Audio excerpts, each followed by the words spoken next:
সম্মানিত দর্শক, আজকে পুরুষ এবং মহিলাদের একটি খুবই গুরুত্বপূর্ণ সমস্যা, সেটা হচ্ছে প্রস্রাব ধরে রাখতে না পারা বা ঘন ঘন প্রস্রাব হওয়া বা প্রস্রাব করার সময় প্রস্রাব ক্লিয়ার না হওয়া। এই ধরনের সমস্যাটা নিয়ে আলোচনা করব। তো দর্শক, আমি ডাক্তার জসিমউদ্দিন, ফিজিওথেরাপিস্ট, কর্মরত আছি ভিশন ফিজিওথেরাপি সেন্টারে। ভিশন ফিজিওথেরাপি সেন্টারের একটি বিশেষায়িত ডিপার্টমেন্ট হচ্ছে ইয়েসম্যান।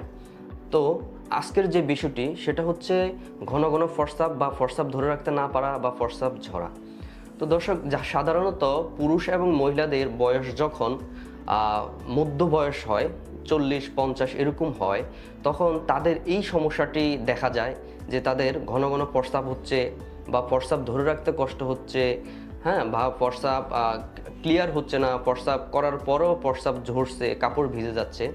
তো সাধারণত এই ধরনের সমস্যাটি পুরুষের তুলনায় মহিলাদের বেশি হয়ে থাকে। পুরুষের সাধারণত প্রোস্টেট এনলার্জমেন্ট হলে এই ধরনের সমস্যাটি হয়, এবং মহিলাদের ক্ষেত্রে সাধারণত যারা নর্মাল ডেলিভারি হয়, হ্যাঁ, তাদের এই ধরনের সমস্যাটি হয়ে থাকে। তো কেন হয় এই সমস্যাটি? সাধারণত পুরুষ এবং মহিলাদের দুই পক্ষেরই হয়, কিন্তু আমাদের পুরুষ এবং মহিলাদের একটি মাসেল আছে যেটাকে বলা হচ্ছে পেলভিক ফ্লোর মাসেল।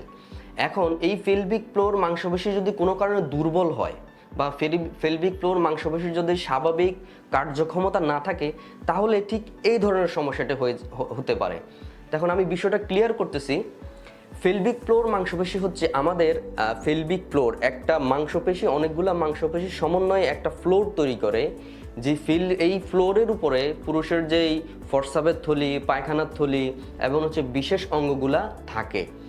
এখন আল্লাহ তাআলা এই জিনিসটা, এই পেলভিক ফ্লোর মাসেলটা এমনভাবে সৃষ্টি করে দিয়েছে যে পেলভিক ফ্লোর মাংসপেশির মাধ্যমেই আমরা প্রস্রাবটা ধরে রাখতে পারি। যেমন রাস্তাঘাটে যদি কারো প্রস্রাব ধরে বা পায়খানা ধরে, সে কিন্তু হোল্ড করে রাখতে পারে। এবং হচ্ছে প্রস্রাব করার সময়, পায়খানা করার সময় আমরা যে একটা চাপ দিই, চাপ দেওয়ার পরে যখন প্রস্রাব এবং পায়খানাটা বের হয়ে আসে, এটা কিন্তু পেলভিক ফ্লোর মাংসপেশি এই কাজটা করে। তো এখন হচ্ছে কোনো কারণে যদি পেলভিক ফ্লোর মাংসপেশি দুর্বল হয়, সেটা হচ্ছে নার্ভের সমস্যা হতে পারে, বা মেরুদণ্ডে আঘাত পেয়ে হতে পারে, বা আমি যে বললাম অতিরিক্ত ওজন, বা হচ্ছে নর্মাল ডেলিভারির কারণে, বা পুরুষের প্রোস্টেট এনলার্জমেন্টের কারণে যদি এই পেলভিক ফ্লোর মাংসপেশি দুর্বল হয়ে থাকে, তাহলে তাদের এই ধরনের সমস্যাটি হবে। প্রস্রাব ঝরবে বা প্রস্রাব ক্লিয়ার হবে না, হ্যাঁ, যেটা আমি বলেছি। তো এখন এটার সমাধান আমরা কিভাবে করি? একজন রুগী যখন আমাদের কাছে আসে, তখন আমরা শুরুতেই কারণটা নির্ণয় করব যে তার কি কারণে এই সমস্যাগুলো হচ্ছে। যদি তার পেলভিক ফ্লোর মাংসপেশিটি দুর্বল থাকে, আমরা তার হিস্ট্রি এবং কিছু ফিজিক্যাল এক্সামিনেশন, পরীক্ষা নিরীক্ষা করে এই ধরনের সমস্যাটি বের করতে পারবো যে তার পেলভিক ফ্লোর মাংসপেশি দুর্বল আছে। পেলভিক ফ্লোর মাংসপেশি যদি দুর্বল হয়, তাহলে এই সমস্যাগুলো হবে। এবং এই সমস্যার জন্য ইয়েসম্যানের যে চিকিৎসাগুলো আছে, এবং আমরা অনেক দিন যাবত চিকিৎসা করতেছি, রোগীরা অনেক উপকৃত হচ্ছে, দিন দিন রোগী আসতেছে, এবং এই ধরনের রোগী অনেক, বিশেষ করে মধ্য বয়স হয়ে গেলে তখন এই ধরনের সমস্যাগুলো বেশি দেখা দেয়। এটার জন্য অন্যতম চিকিৎসা হচ্ছে পেলভিক ফিজিওথেরাপি। এই পেলভিক ফ্লোর মাসেলের ফিজিওথেরাপি, কিগেল এক্সারসাইজ এবং অন্যান্য আরও এক্সারসাইজ এই মাসেলটাকে স্ট্রং করার জন্য। সাথে সাথে পেলভিক স্টিমুলেটর একটা ডিভাইস আছে, যে ডিভাইসের মাধ্যমে আমরা এই পেলভিক ফ্লোর মাংসপেশিটাকে স্ট্রং করতে পারি। সেটা হচ্ছে পেলভিক ফ্লোর মাংসপেশি স্ট্রং হবে এই পেলভিক ফ্লোর স্টিমুলেটরের মাধ্যমে। মাংসটা অনেক স্ট্রং হবে। একবার 30 মিনিটে প্রায় 11 থেকে 15,000 বার পেলভিক ফ্লোর মাংসপেশি স্টিমুলেশন হবে এবং মাংসপেশিটি স্ট্রং হবে। আরেকটা হচ্ছে ইউরিনারি ইনকন্টিনেন্স স্টিমুলেশন।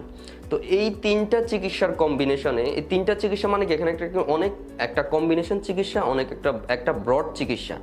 এই চিকিৎসাটির মাধ্যমে কারো যদি পেলভিক ফ্লোর মাসল দুর্বলতার কারণে এই সমস্যাগুলো হয়, তাহলে পেলভিক ফ্লোর মাংসপেশিটাকে 10 থেকে 15টা সেশনের মাধ্যমে, হয়তো কারো 3 সপ্তাহ, কারো 4 সপ্তাহ সময় লাগে, এই সময়ের মধ্যে আমরা এই পেলভিক ফ্লোর মাংসপেশিটাকে স্ট্রং করতে পারবো। এবং পেলভিক ফ্লোর মাংসপেশিটা স্ট্রং হলেই আপনার এই সমস্যাগুলো দূর হবে। আপনি প্রস্রাব ধরে রাখতে পারবেন, বা প্রস্রাব করার পরে প্রস্রাব ক্লিয়ার হবে, এবং হচ্ছে প্রস্রাব করার পরে আবার প্রস্রাব ঝরবে না, কারণ আপনার প্রস্রাবটা ক্লিয়ার হলে আর প্রস্রাব ঝরবে না। তো দর্শক, কারো যদি এই ধরনের সমস্যা থাকে, তো আপনারা চিকিৎসা এবং পরামর্শের জন্য সরাসরি আমাদের সাথে যোগাযোগ করতে পারেন। আপনারা যদি আমার সাথে কথা বলতে চান বা আমার পরামর্শ নিতে চান, তাহলে সরাসরি চলে আসতে পারেন আমাদের ভিশন ফিজিওথেরাপি সেন্টার উত্তরা শাখায়। তো দর্শক, আজকে এই পর্যন্তই। ধন্যবাদ সবাইকে। আসসালামু আলাইকুম।